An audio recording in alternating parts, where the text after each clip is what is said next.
حضرت ام سلمہ رضی اللہ عنہ اپنے شوہر ابو سلمہ رضی اللہ عنہ کی وفات کا واقعہ اس طرح بیان کرتی ہیں کہ وفات کے وقت میرے شوہر کی آنکھیں کھلی تھیں جبکہ جسم میں حرکت نہ تھی اور نہ ہی بول سکتے تھے۔ کسی نے رسول اللہ صلی اللہ علیہ وسلم کو میرے شوہر کی اس حالت کی خبر دی تو آپ صلی اللہ علیہ وسلم ہمارے گھر تشریف لائے۔ جب نبی اکرم صلی اللہ علیہ وسلم میرے شوہر کے پاس آئے تو انہوں نے دیکھا کہ میرے شوہر کی آنکھیں کھلی ہیں، تو انہوں نے اپنے ہاتھ مبارک سے آنکھوں کو بند کرتے ہوئے فرمایا کہ جب موت کا فرشتہ انسان کی روح قبض کرتا ہے تو مرنے والے کی آنکھوں کی روشنی بھی روح کے ساتھ چلی جاتی ہے۔ جب نبی اکرم صلی اللہ علیہ وسلم کے منہ سے یہ الفاظ نکلے تو گھر والوں نے رونا شروع کر دیا کہ ابو سلمہ رضی اللہ عنہ اب اس دنیا میں نہیں رہے۔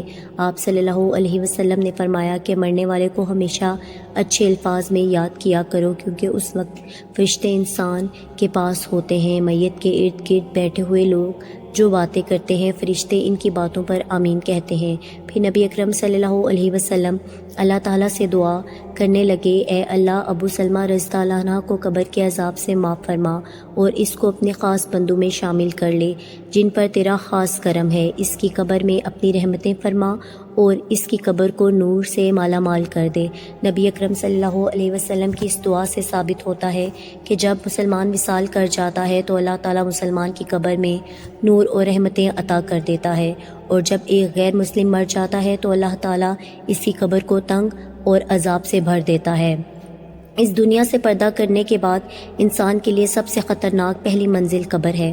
اگر انسان اپنی پہلی منزل کے عذاب سے بچ جائے تو اس کے لیے باقی سب منزلیں آسان ہو جاتی ہیں اور کوئی مشکل نہیں رہتی۔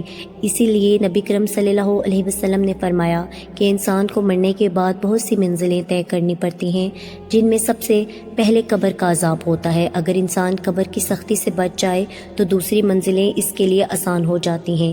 ایک دفعہ نبی کریم صلی اللہ علیہ وسلم قبرستان سے گزر رہے تھے تو رسول اکرم صلی اللہ علیہ وسلم نے قبر کا عذاب بیان کرتے ہوئے فرمایا ہے کہ مجھے اگر اس بات کا ڈر نہ ہوتا کہ تم میت کو دفن کرنا چھوڑ دو گے تو میں اپنے رب کریم سے دعا فرماتا کہ وہ آپ کو بھی قبر کے عذاب سے آگاہ کر دے، جس طرح میں سن رہا ہوں اور دکھا رہا ہوں۔ آپ صلی اللہ علیہ وسلم جب صحابہ رضی اللہ عنہ کو قبر کے عذاب سے آگاہ کرتے تو سب کے رونگٹے کھڑے ہو جاتے تھے۔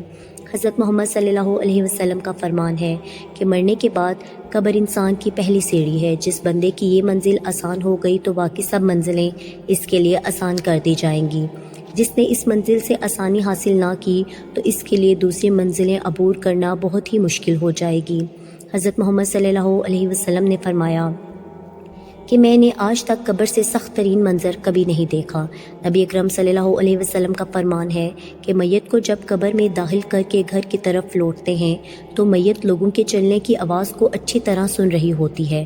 اگر مرنے والا سچا مسلمان ہے تو نماز اس کے سر کی طرف، روزہ اس کے دائیں ہاتھ، زکوٰۃ اس کے بائیں ہاتھ، اور دوسرے جتنے بھی اس کے نیک اعمال نامہ ہوتے ہیں تو وہ اس کے پاؤں کی طرف آ جاتے ہیں۔ جب بھی قبر کا عذاب اس کے پاس آتا ہے تو نماز، روزہ، حج، زکوٰۃ، صدقہ و خیرات اور اس کے نیک نامہ اعمال اس کی حفاظت کرتے ہیں۔ پھر اس سے کہا جاتا ہے کہ بیٹھ جاؤ، چنانچہ وہ بیٹھ جاتا ہے اور اس کو سورج ایسے دکھائی دیتا ہے جیسے غروب ہونے کو ہے۔ پھر اس سے کہا جاتا ہے کہ تم اس شخص کے بارے میں جو تم میں مبعوث ہوا تھا کیا کہتے ہو اور اس کے متعلق کیا گواہی دیتے ہو؟ تو وہ کہتا ہے مجھے ذرا نماز پڑھ لینے دو۔ اسے کہا جاتا ہے کہ تم عنقریب یہ کام کر لو گے، پہلے اس سوال کا جواب دو کہ تم اس شخص کے بارے میں جو تم میں مبعوث ہوا تھا کیا کہتے ہو اور کیا گواہی دیتے ہو؟ وہ گواہی دے گا کہ رسول اللہ صلی اللہ علیہ وسلم اللہ تعالیٰ کے آخری نبی ہیں جو اللہ تعالیٰ کا دین لے کر تشریف لائے۔ پھر اس سے بولا جائے گا کہ اسی یقین کے ساتھ تم حیات رہے اور اس پر ہی تم کو دنیا سے اٹھا لیا گیا اور اسی امر کے مطابق تم کو دوبارہ زندہ کیا جائے گا۔ یہ سب باتوں کے بعد اس کے لیے جنت کا دروازہ کھول جاتا ہے اور وہ جنت کو دیکھ کر بہت خوش ہوتا ہے۔ پھر اس کو جہنم کا دروازہ کھول کر دکھایا جاتا ہے اور کہا جاتا ہے اگر تیرے نامہ اعمال اچھے نہ ہوتے تو تم کو جہنم کے گہرے حصے کو ڈال دیا جانا تھا۔ نیک بندے کی قبر کو اللہ تعالیٰ کشادہ اور نور سے منور کر دیتا ہے۔ روح کو اعلیٰ قسم کا عطر لگا کر پاکیزہ جگہ پر رکھ دیا جاتا ہے۔ غیر مسلم کے بارے میں یہ فرمان ہے کہ جب قبر کا عذاب اس کے جسم کے پاس آتا ہے تو تو اس کے ارد گرد کوئی بھی نیک عمل نہیں ہوتا جو اس کی حفاظت کر سکے۔ پھر اس کافر کو حکم دیا جاتا ہے کہ یہاں پر بیٹھ جاؤ تو وہ ڈرتا ڈرتا بیٹھ جاتا ہے۔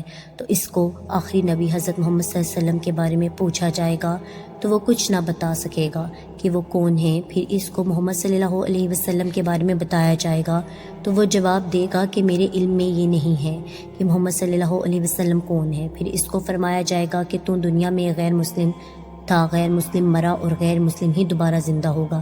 پھر اس کو جنت کا دروازہ کھول کر دکھایا جاتا ہے اور کہا جاتا ہے کہ اگر تیرے نامہ اعمال نیک ہوتے تو تجھ کو ہمیشہ کے لیے جنت میں گھر مل جانا تھا، پر اس کو وہاں سے جہنم میں لے لیا جائے گا اور کہا جائے گا کہ تو نے ہمیشہ ہی گناہوں کو پسند کیا، اسی لیے تیرا ٹھکانہ جہنم ہے۔ وہ جہنم کو دیکھ کر حیران ہوگا اور کہے گا کاش میرا نامہ اعمال نیک ہوتا اور مجھے جنت میں داخل کر دیا جاتا۔ پھر اللہ تعالیٰ اس کی قبر کی چاروں اطراف کو آپس میں ملا دے گا کہ اس کی پسلیاں ریزہ ریزہ ہو جائیں گی۔ اللہ تعالیٰ کا فرمان ہے کہ جو بندہ میرے بتائے ہوئے کاموں پر عمل نہیں کرے گا تو میں اس کے لیے قبر کو تنگ کر دوں گا۔ حضرت ابن عمر سے روایت ہے کہ رسول صلی اللہ علیہ وآلہ وسلم نے ارشاد فرمایا، جب انسان کا انتقال ہو جاتا ہے تو اس پر صبح شام اس کا ٹھکانہ پیش کیا جاتا ہے۔ اگر وہ اہل جنت میں سے ہے تو جنت والوں کا مقام، اور اگر اہل جہنم میں سے ہے تو جہنم والوں کا مقام اس کو دکھایا جاتا ہے۔ پھر کہا جاتا ہے کہ یہ تیرا ٹھکانہ ہے، یہاں تک کہ اللہ تجھ کو قیامت کے دن اٹھائے گا۔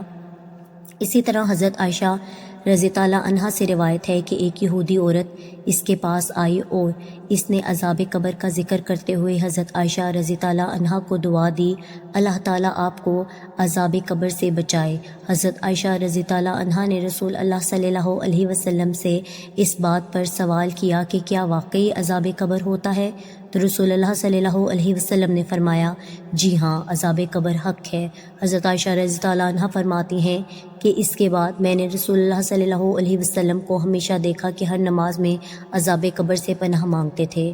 حضرت سیدنا عطا رضی اللہ عنہ عذاب قبر سے پناہ مانگتے ہوئے فرماتے ہیں، عذاب قبر کے 3 حصے ہیں، 1/3 عذاب پیشاب سے نہ بچنے کے سبب، 1/3 غیبت کے سبب، 1/3 چغل خوری کے سبب ہوتا ہے۔ اللہ پاک ہمیں قبر کی سختیوں اور عذاب سے محفوظ رکھے، ہمیں قبر میں نبی محترم حضرت محمد صلی اللہ علیہ وسلم کی پہچان نصیب فرمائے۔ کمنٹ سیکشن میں آمین لکھنا مت بھولیے گا۔ امید کرتی ہوں آج کی ویڈیو آپ کو پسند آئی ہوگی۔ چینل کو لائک، شیئر